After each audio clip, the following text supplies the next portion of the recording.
Hey guys, what is up? It's Dusty here and welcome back to another episode of the Daily Crypto News. And as you guys probably understand, there's a lot going on in crypto. Nearly every single day I read something that just kind of mesmerizes me or something like that.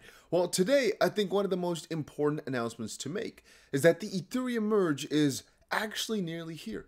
We're only about 3 days away, and I hope that by now the majority of you guys understand what this is going to mean, but if you don't, there's a beautiful article over on CoinMarketCap that describes in detail all you need to know. But the basic idea is this: Ethereum right now is proof of work with this actual mining that's done with hardware. There's that chain running right now, plus a new beacon chain running on the sidelines, and this is the idea to get it to proof of stake. These two are merging together, where Ethereum basically switches from this proof of work to the proof of stake, and supposedly it's going to get transaction fees potentially down, potentially the speed up, or at least the throughput. We'll have to see on exactly how that is going to continue on further, and we'll actually also have to see if the Ethereum merge will actually go through or not.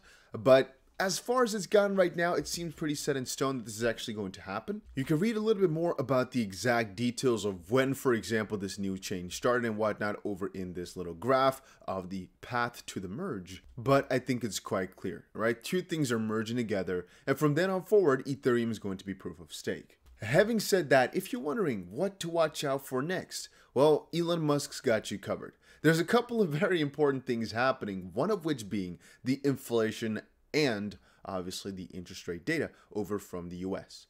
Elon Musk specifically said a dire warning of the US economy headed towards a deflation, potentially.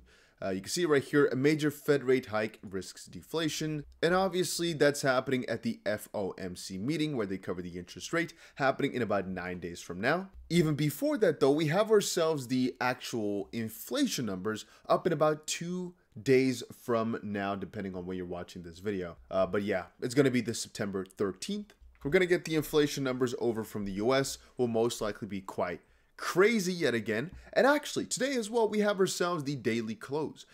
Interestingly enough, let me actually see if I can put it into perspective. There we go. Yeah, interestingly enough, Bitcoin has still not crossed that $21.7 thousand barrier, which I described to you guys before, right? We've been talking for a little while about this trend line as well, this descending trend line. Basically, the trend that we wanted to break for the longest amount of time. We had a couple of retests above it, but we have yet to see any close above it, and this could potentially be our first day above the line. Now, obviously, from a weekly perspective, this counts as well, even though on that note, we're not really crossing it just quite yet. I wanted to just say that on a weekly perspective, we've done pretty well in terms of movement over the last couple of days. Obviously, this week is ending in the crazy green, and we're getting ourselves an end of this week in, let's say, 5 or 6 hours or so. I don't know exactly. It's going to be interesting to see how this develops here. As again, a very, or I'd say, yeah, we can surely conclude a very bullish week is always nice to see. It's questionable how Ethereum is going to act in all of this, because obviously with Ethereum, we are just ahead of the merge, right? Right now, we're back in this little price action zone. We actually got slightly above it before retesting inside of it. But you can see the ping pong that Ethereum has been playing for a very long amount of time, right? You can see the zones that are most critical for Ethereum and that they keep retesting back towards. But having said that, it's kind of interesting to see how this one is moving slightly before the merge, as a couple of incentives are surely there for Ethereum to just push through, see that $2,000 level yet again, slightly before the merge or maybe on the merge. Another couple of reasons I can think of as to why it should not pump at all. There's some incentive for both sides. I can understand both sides, and it's just a little bit of a waiting game. Anybody telling you that they know for sure what's going to happen, I think is lying or is a market manipulator, but I personally don't think anybody knows exactly. A little fun fact, we've actually been predicting the Bitcoin dominance quite correctly as well. I charted this out, I think, the moment we were like a very, very long time ago. At least we did not, we covered this, I think, in June or potentially even before that. It could even be that, funny enough, I charted this little while back before that as well. Because as far as I remember, we were basically making a predictive assumption that over a while, it was going to go back down again for Bitcoin's dominance, right? As we expected altcoins to potentially come back up, which didn't actually happen. But it's interesting to me to see how, indeed, actually things came back around as well over that prolonged period of time. I just challenge you, look back at one of the videos, see exactly when I made this assumption or prediction. I'm going to assume it's like 3-4 months ago. And it's interesting to see how, things have come back around. I just watched it by accident. I accidentally noticed that I have this Bitcoin dominance chart at the top. Took a look at it, and hey, it's still within our range, still bouncing actually. Got to our little lower echelon, I guess, before bouncing back upwards. And you got to remember, guys, in terms of a macro Bitcoin prediction or trend, I'm still saying that right now for the Bitcoin price, we're actually still at a pretty solid point, I still think that buying it right now is a pretty good idea, albeit that we have gone a significant way from the bottom already. We're right now at $21.6, $21.7 thousand. In terms of RSI though, and actually moving averages as well, and we had that Pi cycle bottom. From that perspective, all of those still right now are pretty good zones to buy. Little fun fact, there's actually also a Ethereum Merge date countdown right now over on Google. And now that we're talking about countdowns, I told you guys before, it's about 3 more days. You can most likely find it on Google. We also have the difficulty bomb. Looking at this difficulty bomb, it made me think of Bitcoin. Because as we know, the Bitcoin hash rate, you guys can't see it properly. The Bitcoin hash rate has been going up dramatically, just absolutely wild over the last couple of days, last couple of weeks, last couple of months. And actually, when taking a look, Bitcoin halving countdown has all of a sudden taken off like 30 days off of the halving, which was supposed to be somewhere in like February of 2024. This calculation right now over on NiceHash is projecting the Bitcoin halving to actually be December 22nd, 2023. And as you guys probably remember, there's so ridiculously many theories like stock to flow and all these things that move along their price targets together with the Bitcoin halving cycles. So the fact that it's been, taken earlier, I don't know how you say the opposite side of postponed, preponed or whatever. I don't know how you say it. How does one say made earlier in English? English is not my first language. Don't forget that, guys. Because it's been taken, earlier. I don't know how. It's been opposite delayed.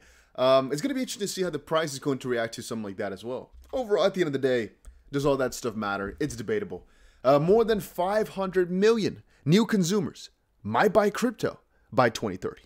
Obviously, we all know crypto is getting more and more adoption by the day. People are buying and buying and buying. There's a couple of different analysts who give an idea as to why certain regions in the world might just open up their corridors at some point or another. For example, here he's saying, as the data provided in the new report, and it suggests the new layer of consumers will grow in Asian and African regions. Previously, the 2 main regions that provided most of the capitalization for the crypto market were the West, basically America and Europe. The percentage of investors from Asia was only catching up. Then again, if we look over on the Philippines, for example, that area is in Malaysia.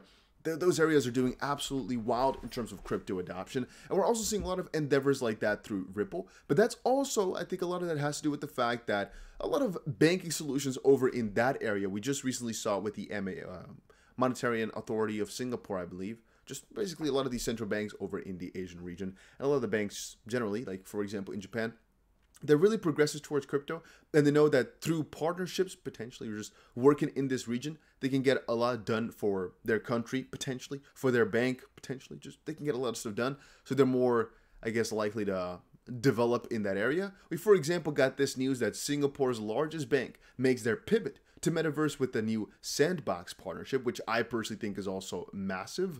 However, even JP Morgan over in the US, making a couple of different steps.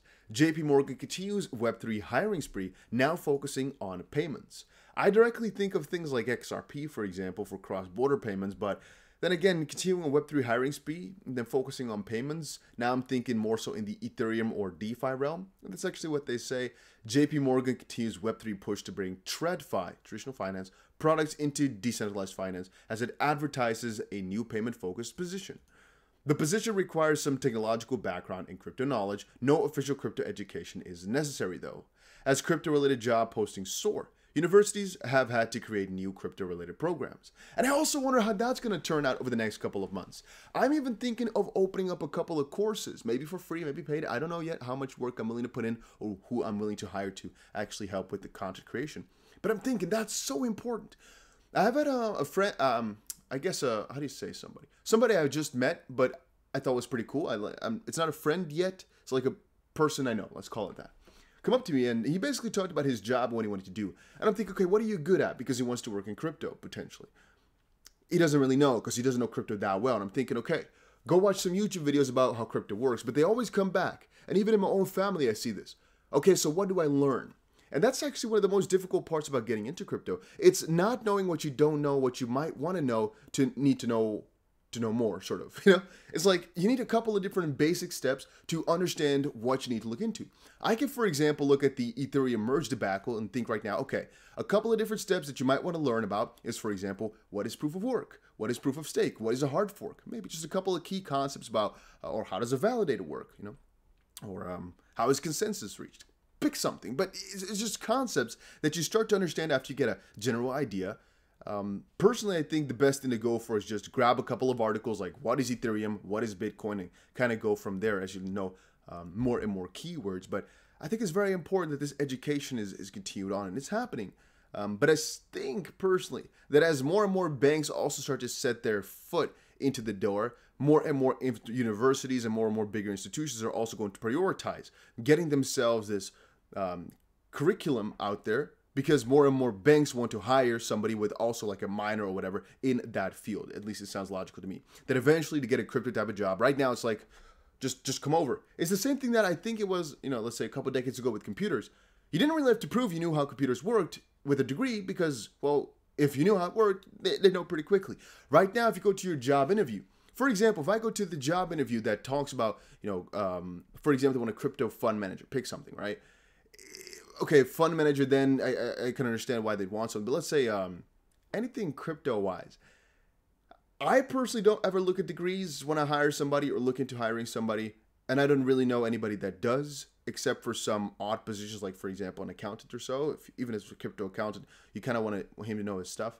But from the sidelines, if I go to any interview right now, I think I'll know how to answer the majority of the questions, albeit I don't ever have done any study in crypto or whatnot. Point being, good that this is developing.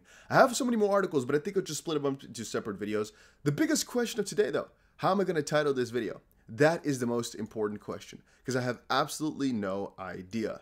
That's the thing when I make some of these more theoretical videos that there's not actually one specific subject. It's not as easy to title. Maybe I should go for an Elon Musk type of title. Maybe I should right now say, MicroStrategy to purchase more Bitcoin from proceeds of a $500 million stock sale, which could be some nice buying pressure, even though it doesn't matter, because $500 million actually means nothing in the entire crypto market. I wanted to focus on this even. I could make it the title, but it doesn't matter. It's just because it's hyped up. It's just because people are excited about MicroStrategy that I'm thinking, hey, maybe I should. But honestly, even if MicroStrategy buys $1 billion worth of Bitcoin, it's honestly not really changing anything at all. You guys can understand that. But yeah, that was it for today's news. You know what? I'll think of a title. Probably it's going to take me another hour or two, so bear with me. But yeah, you'll see this video eventually, and if you enjoyed it, make sure you press the like button. And if you didn't enjoy it, let me know why not, and I'll see you guys again in another one. See you later.